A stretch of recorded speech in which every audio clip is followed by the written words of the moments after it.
au niveau de Blida?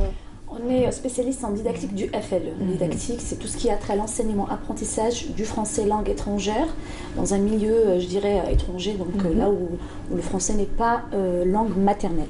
D'accord. Voilà, pour des publics non natifs de la langue. Et qu'est-ce qui vous a accroché, vous, en tant que docteur en littérature, qu'est-ce qui vous a accroché dans cet aspect particulier de la littérature ou du savoir universitaire, En fait, c'est-à-dire la littératie? Oui, bon, on n'est pas docteur en littérature. Oui.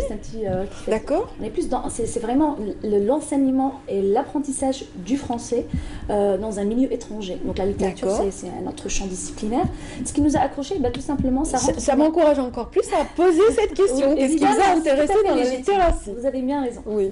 En fait, donc, ce qui rentre vraiment dans nos préoccupations scientifiques, c'est de partir en fait d'une problématique, d'aller sur le terrain, de rencontrer des acteurs de l'institution, que ce soit des enseignants, des étudiants, de mener des enquêtes, d'aller collecter des données. Donc ce sont des données qui peuvent être des données, ce qu'on appelle des données existantes, donc tout ce qui tourne autour des écrits ou bien des discours oraux, et en même temps des données sollicitées, là où on va aller voir ces gens-là pour les interroger, les questionner, et l'objectif c'est d'analyser tout ça et pour sortir avec un constat et vérifier un tout petit peu la problématique de départ. Donc on est vraiment dans une approche interventionniste, d'où justement l'intérêt de mener ce genre d'initiative. C'est très bien, en tout cas l'intérêt porté sur la littératie ne date pas de si longtemps dans les milieux universitaires mondiaux. Alors, ce qu'il faut savoir, c'est nouveau quand même. Oui, c'est nouveau, ça a quand même une vingtaine d'années d'existence. Hein. Ouais, mais c'est quand même, ça reste tout jeune. Oui,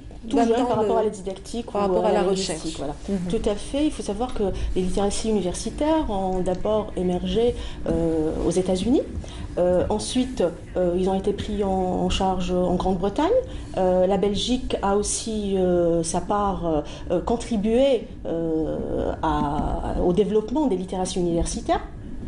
Et la France vient juste après. Et aujourd'hui, c'est au tour de l'Algérie de se pencher sur cette discipline et de problématiser justement toutes ces références dans un milieu où l'étudiant, avec la mondialisation, avec l'internationalisation du travail, devient un acteur qui est au centre des préoccupations institutionnelles. Donc vous parliez de confrontation d'expériences et d'échanges, etc.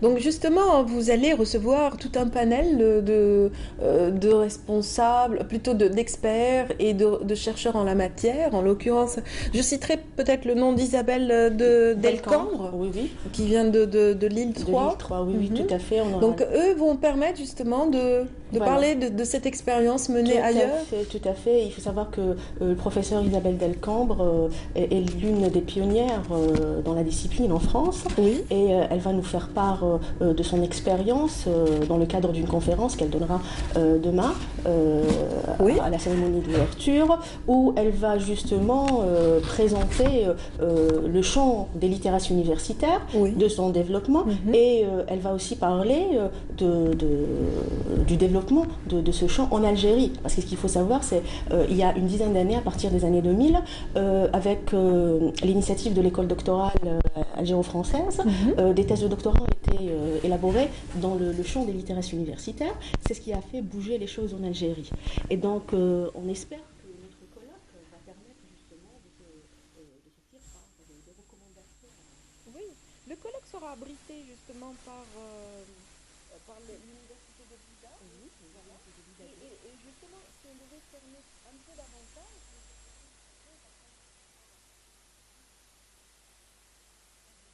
Là, le locomotive qui draine le cas.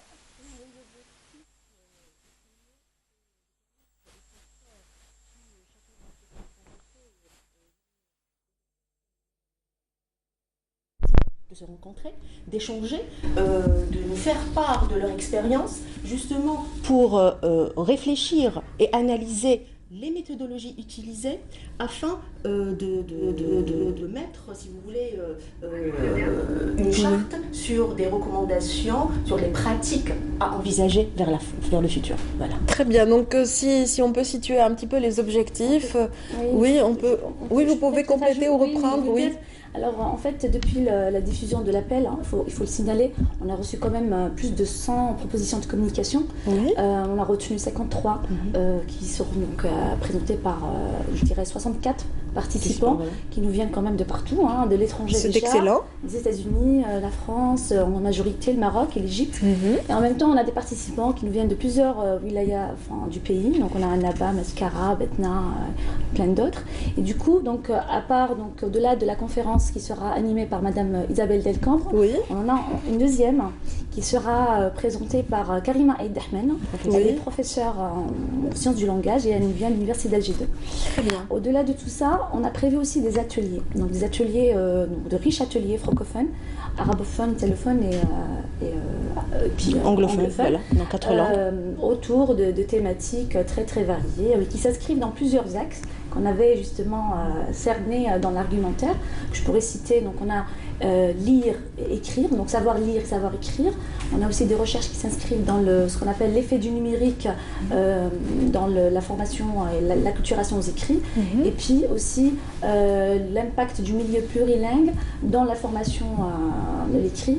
Donc ce sont vraiment des ateliers qu'on va avoir durant les 3 jours du travail, du colloque. Voilà, c'est la première fois en tout cas que cette initiative touche un pays émergent comme le nôtre, n'est-ce pas? Oui, et puis en plus, ce qui valorise aussi votre effort et cette organisation, c'est ce choix de passer par vraiment quadrilingue, quoi. C'est un colloque quadrilingue. Tout à fait. Il y a 4 langues qui sont 4 langues, c'était notre souhait dès le départ. D'abord parce que nous appartenons à une faculté qui abrite 4 départements, italien, français, anglais et arabe. Et donc, sachant que les littératies universitaires, ça touche toutes les langues, que ce soit étrangères ou maternelles, donc on s'est dit pourquoi ne pas impliquer les 4 départements et aller vers justement les travaux des chercheurs dans les 4 langues, pour apporter plus de richesse à notre colloque et plus d'échanges. Et heureusement, notre objectif est en train de se réaliser. C'est excellent. Voilà, parce qu'on a reçu pas mal de, comme l'a dit tout à l'heure ma collègue, de propositions. On a dû faire un choix, mais vraiment parce qu'il y avait des restrictions budgétaires, on ne pouvait pas prendre tout le monde. Certainement. Voilà, donc on a arrêté le nombre de 53 communications. Ce qui n'est pas vraiment négligeable, hein, c'est très intéressant, 53 quand même, pour un premier colloque, et puis en plus, qui se déroule sur 3 jours, 3 journées, c'est pas mal, c'est excellent. Et donc, nous espérons qu'il y aura par la suite une 2e et une 3e édition pour justement faire avancer la recherche là-dessus. Si vous permettez, je voudrais juste préciser quelque chose. Allez-y. Je voudrais seulement mettre l'accent sur le caractère un petit peu spécial de la lecture et de l'écriture à l'université. Lire et écrire à l'université, ça peut paraître banal, parce que les étudiants arrivent à l'université sont amenés à le faire. Compétence, oui. Mais ce qu'il faut savoir, c'est que l'écrit universitaire exige d'autres compétences, d'autres connaissances qui dépassent la simple maîtrise du code. Là, on est dans des connaissances et des compétences qui permettent l'acculturation au savoir. Et donc, cela va dépasser le seul fait de savoir lire ou écrire. Et ces compétences, les étudiants ne vont pas les acquérir au secondaire. Non, c'est à l'université de prendre en charge cet apprentissage et cette acquisition. Et donc, d'où notre idée du colloque pour justement faire bouger les choses en Algérie. Et ça serait pour avoir un esprit analytique des données, Pas seulement ça, il y a aussi l'aspect insertion professionnelle. Là, je mettrai un point là-dessus. En fait, il y a le passage de la vie étudiante à la vie professionnelle. L'étudiant, ce passage-là est marqué par un certain nombre d'épreuves, et parmi ces épreuves-là, nous avons l'écrit. En l'occurrence, l'écrit académique et universitaire. Ces étudiants-là, généralement, sont face à des moments de doute, à des moments d'incertitude, quand il s'agit de lire et écrire un document, que celui-ci soit une copie d'examen, un article, un extrait d'ouvrage ou un rapport ou un PFE. Du coup, acquérir une compétence dans l'écrit est devenu aujourd'hui vraiment au centre des une nécessité, vraiment, c'est vrai. D'où un petit peu le choix que vous avez fait par rapport à la littératie. On comprend un petit peu plus. Hier, pour moi, c'était encore du chinois. Aujourd'hui, je pense que c'est un peu plus clair pour ceux qui nous ont suivis ce matin. Et puis voilà, on rappelle un petit peu les lieux. Donc, oui, donc ça va se dérouler dans les locaux de la faculté des lettres et des langues, à l'université Ali Lounissi, Blida 2.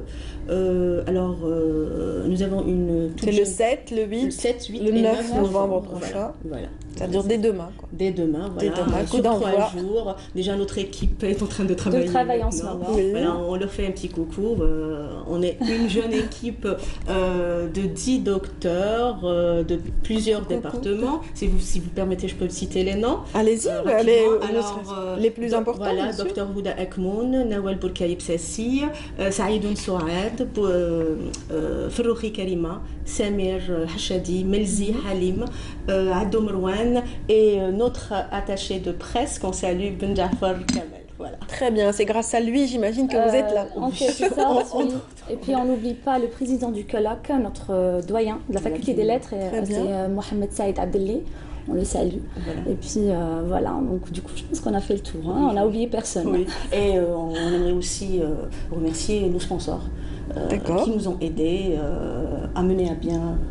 C'est bien, donc il y a quand même des mécènes qui croient en la science, qui croient en le savoir et qui aiment développer justement tout ceci et tout ce savoir au niveau de nos universités. On les salue vraiment, vraiment très très bas. Parce que vraiment, c'est ce dont on a besoin au quotidien.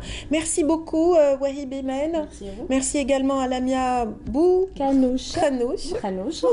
C'est plus simple. Hein. Voilà, vous êtes docteur d'État donc auprès du département de français, de la faculté des lettres et des langues de Blida 2. C'est bien ça. Et vous êtes à l'origine, vous et toute une petite équipe, un noyau, donc fondateur du colloque international des littératies universitaires de l'analyse à la reformulation, méthodologie et pratique. Bon vent. Merci. Bon baptême. Merci, Ça va, on est prêts? Oui, ça va. Vous allez beaucoup On parler, est donc n'oubliez pas de prendre une petite cuillère de miel. Bah déjà, je commence à faire de la boue. Du coup, Demain, ça va être plus encore. avec l'ouverture, ce sera pas évident. Bon, Oui, on gérera. On va gérer. Avec, disons, une quinzaine d'interventions au jour. Et vous devez gérer tout ce monde. Ouais. Bravo, mesdames. Merci. Bravo à toute votre équipe. Donc, Merci. nous saluons à partir de cette tribune. Donc, bon courage et travaillez bien. Échangez, profitez de ce moment très particulier et de ce moment qui s'offre à vous. Quant à nous, nous allons continuer un petit peu notre petit bonhomme de chemin dans Bonjour d'Algérie. Nous parlons cette fois-ci d'un centre hippique, du côté de la forêt de Bouchaoui, un centre hippique visité pour nous et pour vous par Mariam Oussaïd. L'association Foursen Bouchaoui, les Cavaliers de Bouchaoui et l'association Sauvons la Casbah